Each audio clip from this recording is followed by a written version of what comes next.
நாங்கள் ஏன் பயப்படணும்? நாங்கள் ஏன் பயப்படணும்? நீ எனக்கு சோறு போடுறியா? நான் ஏன் உனக்கு பயப்படணும்? நீ எனக்கு என்ன செஞ்ச? நீ எனக்கு வேலை கொடுத்தியா? நான் ஏன் பயப்படணும்? மெட்ராஸை எங்களை மீறி யாரும் ஆட்சி செய்யவே முடியாது. ஜெய் பீம்.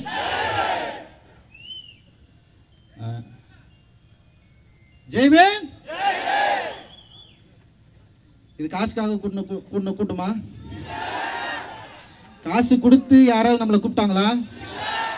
யாருக்காக கூடணும்? அண்ணனுக்காக. அதனால காசு கொடுத்து நம்மளை கூட்டவே முடியாது.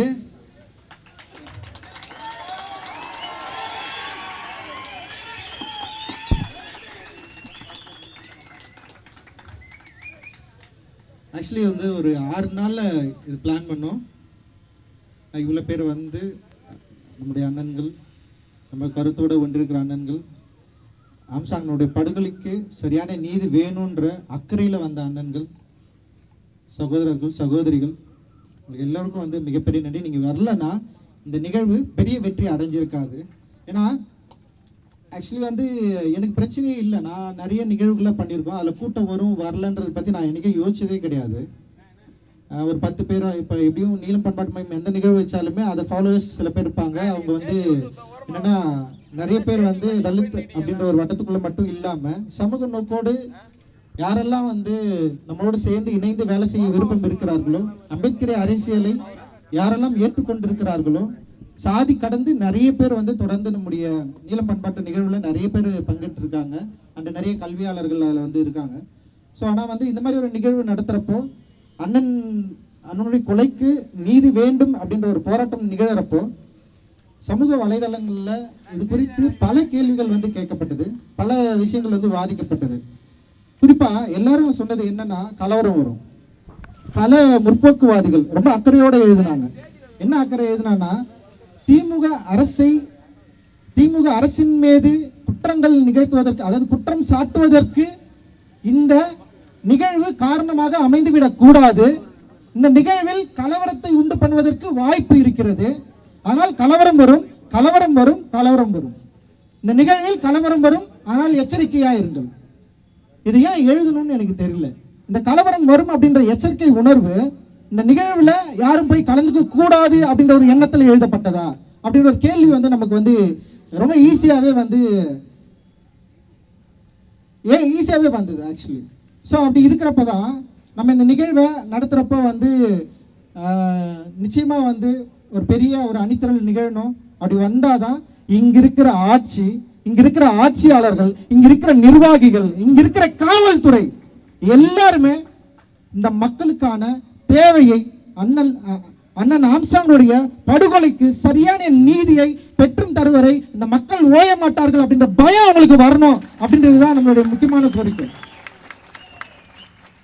பயம் இல்லைன்னா அவங்க நம்மளை விமர்சிக்கவே மாட்டாங்க. ஃபர்ஸ்ட் பயம் இருக்கிறதுனால தான் தொடர்ந்து நம்மளை வந்து ஏதாவது டீகோட் பண்ணிட்டே இருக்கிறாங்க.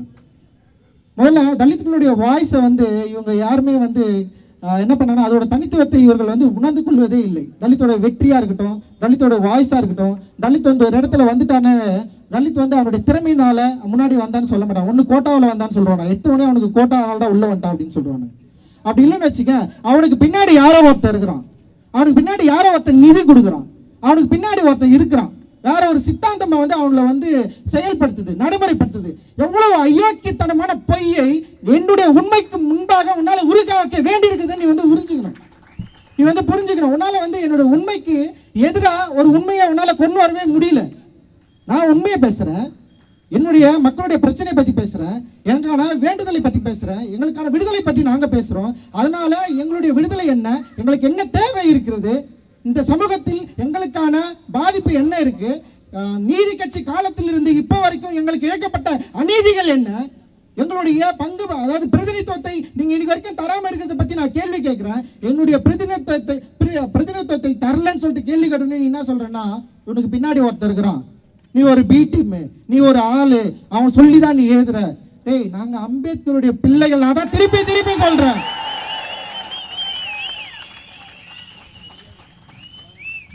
அறிவாசன் அம்பேத்கருடைய பிள்ளைகள். அயோத்திதாசர் பண்டிதர், உங்களால நினைச்சு கூட பார்க்க முடியாத டெக்ஸ்ட கிரியேட் பண்ணவர், நரேஷனை கிரியேட் பண்ணவர் இங்க. அதற்கு முன்னாடி ஜான் ரத்தினம், ரெட்டமலை சீனிவாசன், மீனம்மாள், MC ராஜா நீதி கட்சியில இருந்தாரு, சேர்ந்தாரு. அவருடைய கோரிக்கைகளை நீங்க நிராகரிச்ச வெளியே வந்தாரு, நீதி கட்சி விட்டு வெளியே வந்தாரு. எங்களுக்கான விடுதலை வேட்கை என்பது காலங்காலமா இருக்கு, இப்ப இல்ல. அதனால நாங்க எவன் பின்னாடி போய் நிக்க வேண்டிய அவசியம் எங்களுக்கு இல்லை. யாரை பார்த்து நாங்கள் பயப்பட மாட்டோம். நாங்க ஏன் பயப்படணும்? நாங்க ஏன் பயப்படணும்? நீ எனக்கு சோறு போடுறியா? நான் ஏன் உனக்கு பயப்படணும்? நீ எனக்கு என்ன செஞ்ச? நீ எனக்கு வேலை கொடுத்தியா? நான் ஏன் பயப்படணும்? என் ஓட்டு என் கையில் இருக்கு, என் பவர் அது. ஒன் ஓட்டு one value, doctor Baba Saheb Ambedkar சொல்லியிருக்காரு. என் வேல்யூ வச்சு நான் டிமாண்ட் பண்ணேன்னு வச்சுக்க, என் மக்கள் எல்லாரும் ஒன்று திரண்டு இந்த கருத்தின் அடிப்படையில் எல்லாரும் ஒன்று திரண்ட ஒரு நாள் வரும். அந்த நாள் வரப்போ நீ என்கிட்ட வரணும், நீ என்கிட்ட வரணும், நீ எங்க கிட்ட வரணும், நீ எங்க கிட்ட வந்து நிக்கணும். நீங்கள் எங்களுக்கு உதவி செய்யுங்கள் அப்படின்னு வருவேன். இன்னைக்கு வந்து ரொம்ப ரொம்ப கேட்டகரைஸ் பண்றேன். ஒரு கேள்வி கேட்டாலே வந்து உடனே வந்து இவர்களுக்கு பின்னாடி இது இருக்கிறார்கள், உடனே வந்து கேட்டகரைஸ் பண்ணி யார் கூட்டின்னு வர? எங்க வீட்டுல இருந்து ஒரு அண்ணனை கூட்டு வந்து நிக்கிறேன். நீ பார், அவருடைய குரல் தான் சமூகத்துக்கு தேவையான குரல். என் குரல் வந்து பிரிச்சிடுமா? நோயுடைய ஒரு சமூகத்தை நோய் இருக்குதுன்னு சொல்றதுல என்னுடைய பிரச்சனைன்றது வந்து சரியானது. இந்த சமூகம் நோயுடைய சமூகமா இருக்கு. அந்த சமூகத்தை, நோயுடைய சமூகத்தை சரி செய்யணும்னா முதல்ல சரியான மருத்துவர்கள் தேவை. அந்த நோயை கண்டறிய வேண்டிய தேவை நமக்கு இருக்கு. சோ நோய் இருக்குன்னு நம்ம சொன்னோம்னு வச்சுக்க, உடனே வந்து இவன் தான் நோயை பரப்புறான், சமூகத்தில் பிரிவினையை உண்டாக்குறான். சமூகம் சரியாவதற்காக வேலை செஞ்சிருக்கின்றோம் பல நூற்றாண்டுகளாக. இப்ப கிடையாது.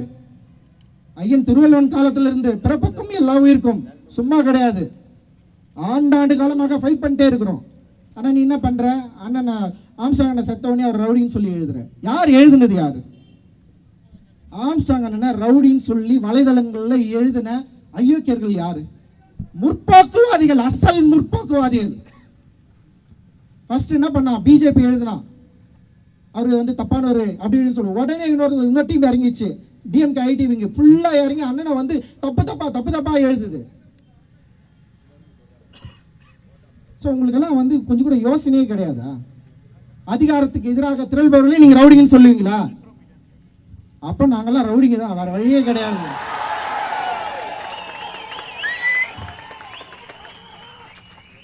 ஸோ நான் இன்னும் தெளிவாக சொல்றேன், காவல்துறைக்கு எச்சரிக்கையே விடுறேன். காவல்துறைக்கு எச்சரிக்கை தான். இவ்வளவு மக்கள் இருக்கிறாங்க. சும்மா இந்த படுகொலையை நீ வந்து ஈஸியா டீல் பண்ணிட்டு போலான்னு மட்டும் நினைச்சிடாதீங்க. ஓகேவா? அண்ணல் அம்பேத்கர் கற்றுக் கொடுத்த சட்ட வழிமுறைப்படி நடக்கிறவர்கள் நாங்கள். 10 லட்சம் தலித்களை ஒன்று திரட்டி வன்முறைக்கு நோக்கி நகர்த்தலாம். அண்ணல் அம்பேத்கர் 10 லட்சம் தலித்களை திரட்டி வன்முறை நோக்கி நகர்த்தவில்லை, பௌத்தம் என்கிற அறவழியை நோக்கி நகர்த்தியவர் தான் எங்கள் ஐயா பாபா சாஹேப் அம்பேத்கர். அந்த அம்பேத்கர் வழி, ஐயாவுடைய வழியில, அண்ணலுடைய வழியில நாங்க போராடிட்டு இருக்கோம். எங்களுக்கு வந்து சரியான சட்ட வழிமுறைகள் எங்க கிட்ட இருக்கு. நாங்க போராடுவோம். உங்களை எந்த காலத்திலயும் வந்து ஃப்ரீயா விட்டுற மாட்டோம். அண்ணனுடைய படுகொலைக்கு பின்னால் இருக்கிற ஐயோக்கியர்களை நீங்க கண்டுபிடிக்காத வரைக்கும் நான் உங்களோட சும்மா விட மாட்டோம். உண்மையிலே சொல்றேன். ஸோ அதனால வந்து நீங்க வந்து எங்களை த்ரெட்டன் பண்ணாதீங்க. ஃபர்ஸ்ட் உடனே வந்து த்ரெட்டன் பண்ணிட்டே இருக்குது. நீங்க இப்படி பண்ணக்கூடாது, அப்படி பண்ணக்கூடாது. அண்ணன் டெத் வந்து படுத்துட்டு இருக்கிறாரு, அண்ணன் வந்து மாச்சூர்ல இருக்கிறாரு. எவ்வளவு மோசமா அணுகுனீங்க எங்களை. ஆனாலும் கூட அண்ணன் வழி வந்தவர்கள் எந்த வன்முறைக்கும் மக்களை வந்து கூட்டு போகாம பயங்கரமா வந்து மக்களே வந்து வன்முறை நாடாம இன்னைக்கு இவ்வளவு மக்கள் கூடி இருக்கிறோம். ஆனா யாருமே வன்முறை பக்கம் திரும்பாம இங்க பாருங்க எவ்வளவு அமைதியா கோரிக்கைகள் மூலமா, தேவைகள் மூலமா எவ்வளவு வந்து அறவழியில நாங்க வந்து பேசிட்டு இருக்கிறோம். சும்மா எங்களை வந்து திருப்பி வந்து ரொம்ப மோசமா வந்து நீங்க கேட்டகரைஸ் பண்றது வந்து ரொம்ப ரொம்ப தப்பு. தயவு செஞ்சு அதை நிறுத்திக்கோங்க. இது எச்சரிக்கை தான். ஸோ காவல்துறையை நாங்க நம்புறோம். காவல்துறையுடைய விசாரணை எப்படி போயிட்டு இருக்குன்னு நாங்கள் வெயிட் பண்றோம். காவல்துறை விசாரணையின் மேல எங்களுக்கு நம்பிக்கை இல்லாத பட்சத்தில் எங்களுடைய டிமாண்டுகள் மாறும். அந்த டிமாண்ட் டெஃபினட்டா நாங்கள் என்ன முன்வைக்கிறோமோ அதை நீங்கள் செய்து தர வேண்டிய கட்டாயத்தை நாங்கள் உருவாக்குவோம். பயங்கர பவர்ஃபுல்லான லீடர் அண்ணன், மெட்ராஸே கட்டி ஆண்டாரு.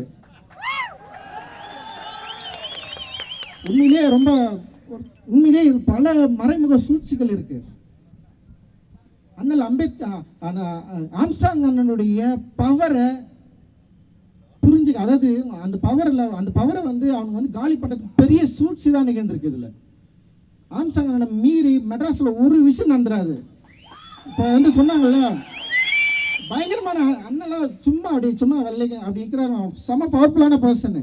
யாரையும் வன்முறை நோக்கி எல்லாம் நகரத்தில் நான்லாம் வந்து அவர்கிட்ட போய் தொடர்ந்து வந்து நான் ரொம்ப கோவத்தில் கூட போவேன். போகிறப்ப நான் வந்து, சார் உங்கள் வேலை என்ன, போய் டைரக்ட் பண்ணுங்கள், வேறு எதுவும் பண்ணாதீங்க, இதுதான் சொல்லி அனுப்பிச்சிட்டே இருப்பார் வன்முறை நோக்கி நகரத்தில்.